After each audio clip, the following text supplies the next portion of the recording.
Hello. Unfortunately, I've missed hype about Moondrop KXXS and I didn't have an opportunity to review that model. But luckily Moondrop released upgraded version of their bestseller. They gave this model name KXXS, and this model I've got for review, and I'm glad to tell about it today. Price is about $180–190. It's flagship model of company with dynamic driver. It features good high quality driver with diamond-like coating of the diaphragm, and it has 32 ohms of impedance, 110 decibels of sensitivity, and I think it's everything that we need to know before we proceed to the main part of the review. Links to the shop will be in the description, and let's have a closer look. Package polygraph is a bit unusual. You see this charming anime girl, not my type of design, but anyway. So besides that, on the back side you can find the schema of this in-ear monitors internals, and as usual main box is made of black cardboard with this time it has nice soft touch effect. Warranty card, and you can see that box looks really stylish, lot of free space, no attempts to make everything smaller. Nice case with magnet. Earphones themselves, they are a bit harder to pull out of the box, but practice makes perfect.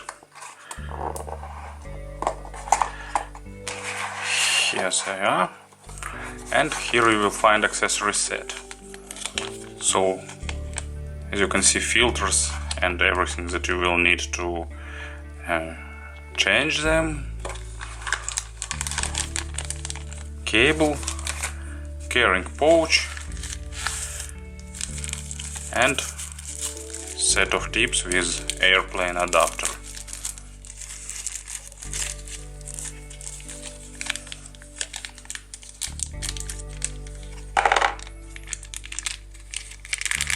Pretty big set of tips. Not sure about the count. 1, 2, 3, 4, 5, 6 pairs of tips and some additional papers. So as you can see, accessory set is pretty nice.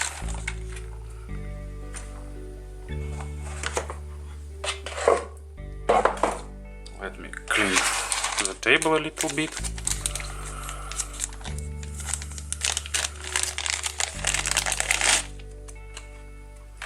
So in terms of design, they are really great. They are made of aluminum zinc alloy. They are pretty heavy, have an interesting complex shape. They are polished to mirror-like finish. Of course they gather a bit fingerprints, but still they are looking really stylish and attractive. Shape is traditional. Inner side, as you can see, it's smooth and rounded, so they are fitting nicely into the ears, no issues with wearing. Outer part has some edges, bevels, looks pretty attractive, but at the same time pretty stylish look.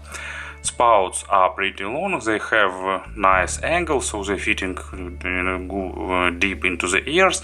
Sound isolation is above average, but unfortunately they don't have a lip for holding the tips. So out of the box tips are holding really well, but after some time probably they could stay in your ear. There is a protective grill inside of the spout, so nothing will fall inside of the spouts. And let me put on second tip. Build quality is superb, as well as finish and everything like that, so they are really attractive, one of the best looking in this price range. Cable is made replaceable, it's fairly simple, you know, It's really good, it's soft, it has zero microphonic effect, it's not getting hard when it's cold, and it's prone to tangling, but it just not looks as stylish as some audiophilic ropes that common nowadays. They are using 2-pin connectors. This one is for right earpiece, fitting really okay and holding nicely, but not too much force required to remove them. There are ear hooks formed, but of course no memory wire. It's outdated approach to creating the cables, but they are holding nice around your ears. Cable is pretty soft, no issues with it. It looks durable, and probably it is. Metal splitter, metal jack, so as you can see, style is matched all over the whole design. So everything is polished, everything is made of metal, and so on. So to summarize this part, really attractive design, nice build quality, stylish look. And of course about the sound, KXXS, I suppose I pronounced that correctly, require burn-in about 20 hours or so. And of course they require proper tip selection, because I don't know why, but with single driver models usually tips are playing most important role. Of course in multi-driver and different hybrid models tips are important too, but usually importance is slightly less. Let's have player for examples on the table, and let's proceed.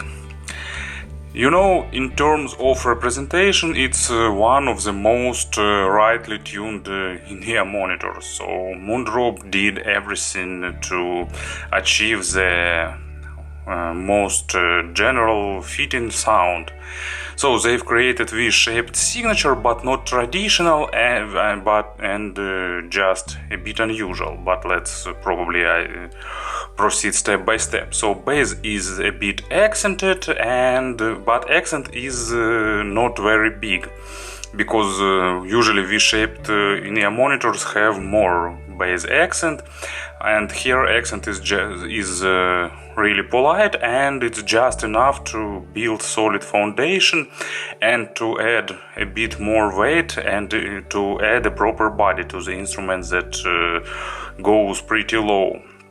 At the same time, bass has really good resolution, of course not balanced armatures, but pretty good for the dynamic driver, and it has good depth, so it's close to maximum achievable depth in the in-ear monitors. It's controlled all over the whole range, and this bass accent goes to the deepest bass too. It's not just mid-bass accent, but also deeper layers of bass is also accented. So it gives pretty universal low frequencies. They are suiting well for the acoustic instruments, they are suiting well for the synthesized bass. Maybe it's not the best model for some electronic dance music or something like that, because such genres and styles require more bass accent. But for vast majority of genres and styles, and at least to my taste, this bass is really good, just, perfect amount of lows.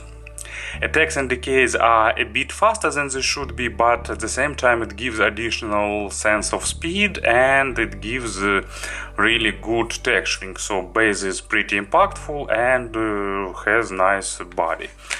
As an example, I've got a track that I often use for the low frequencies. So let me add more brightness. So if you need something to demonstrate bass and you need something electronic, but you need something smart and not too primitive, Yello is always a great choice.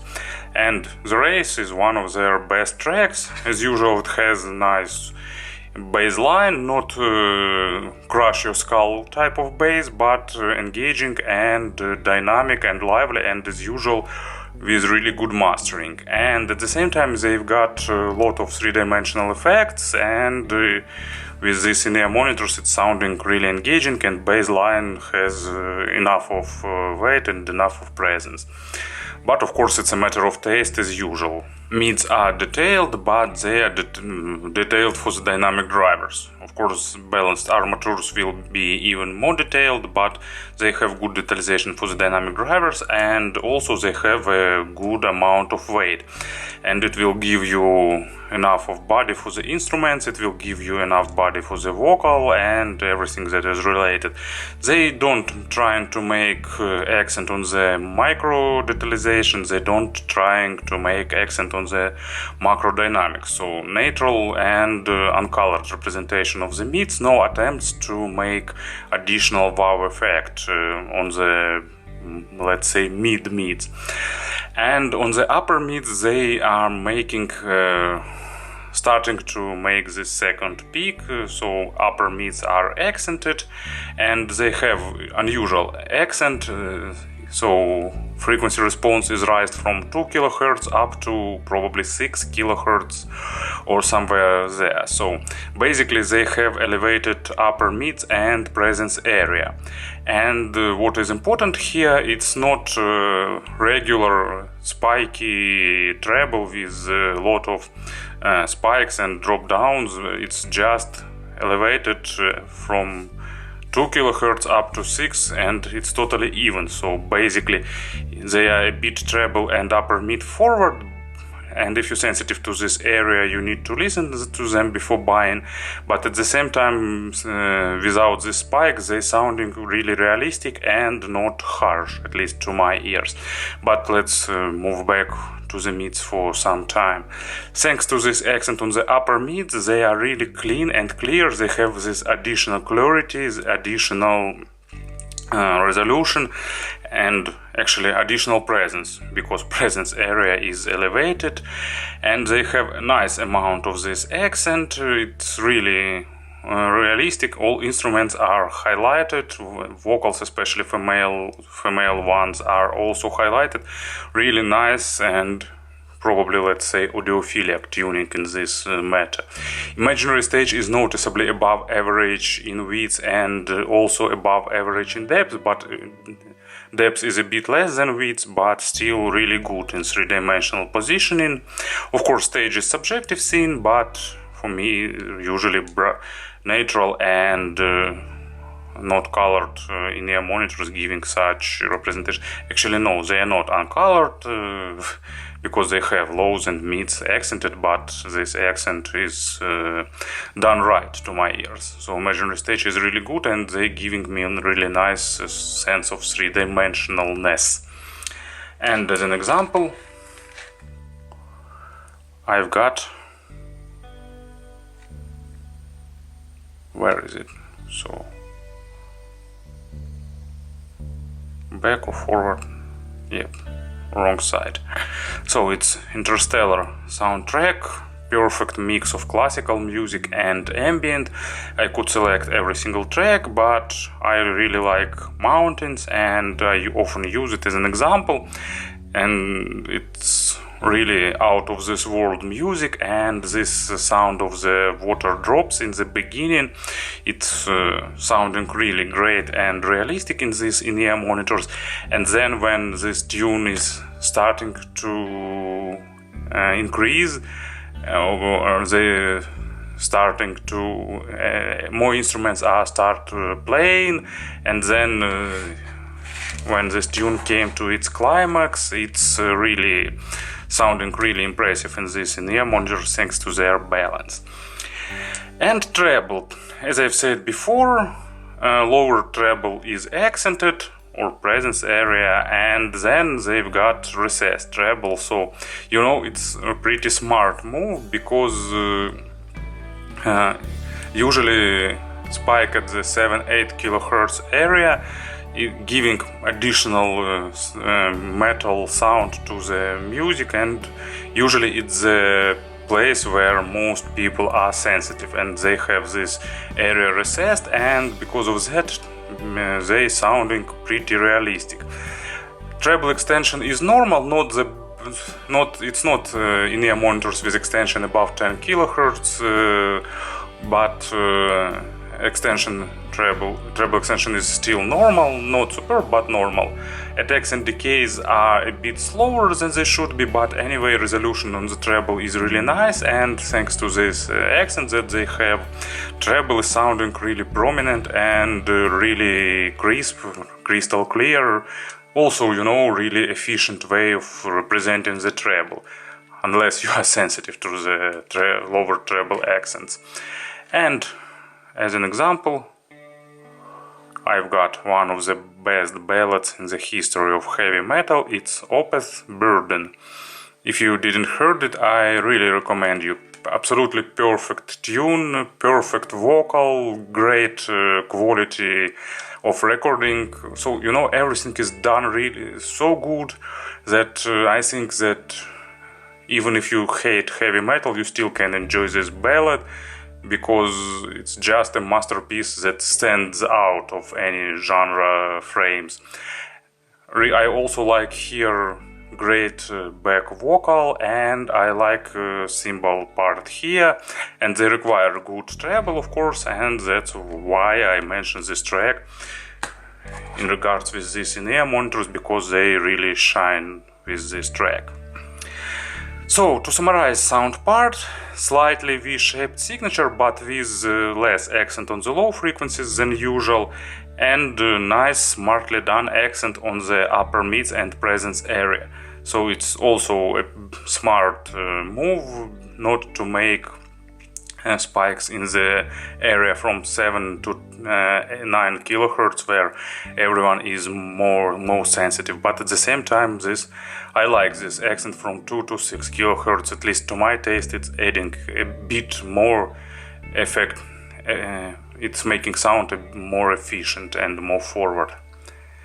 In terms of pairing, they don't require some super powerful dub, because 32 ohms and 110 decibels is perfect combination of sensitivity and impedance.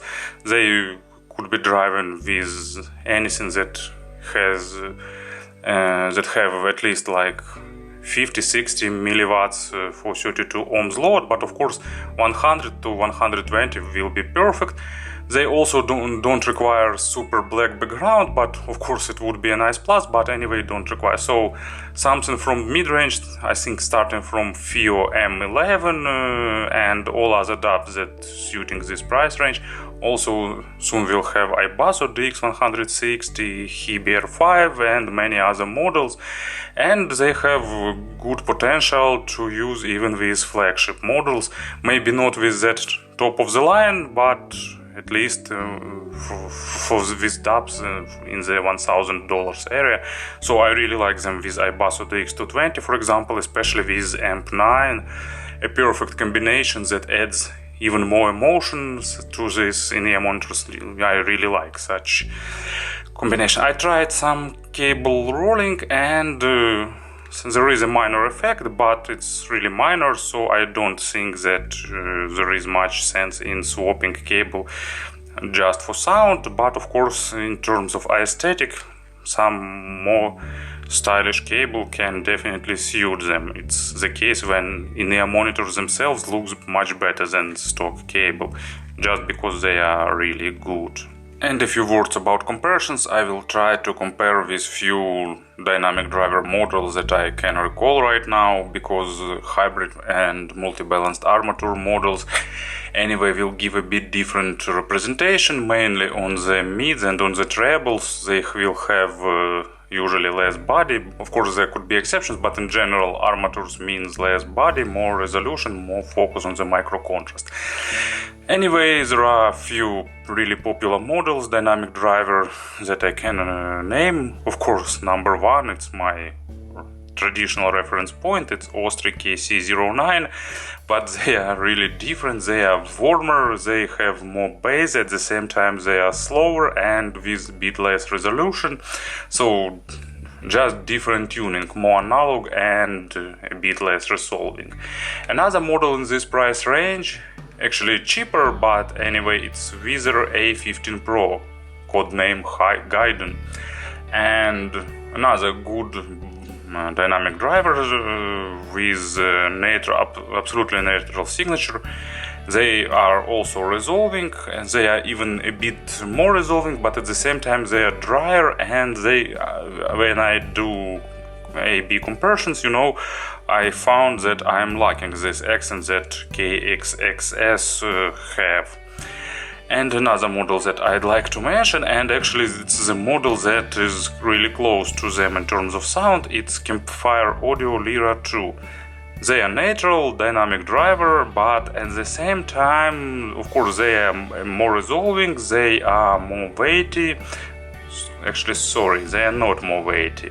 They are more natural, and they are a bit more natural, because they have less coloration, and on good recordings they sounding more natural.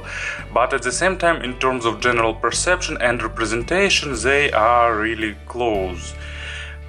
Just like, Lyra is a bit high in terms of level, but anyway, this model is comparable with Lyra, coming close to it, but for less money, so I think it's viable. It's reasonable trade-off. At the same time, this has more accent on the presence area and on the upper mid, so it's more efficient, but not always as natural as linear signature. So it was Moondrop KXXS, really good dynamic driver for those who like kind of tuning that I can probably call audiophilic. Thank you for attention.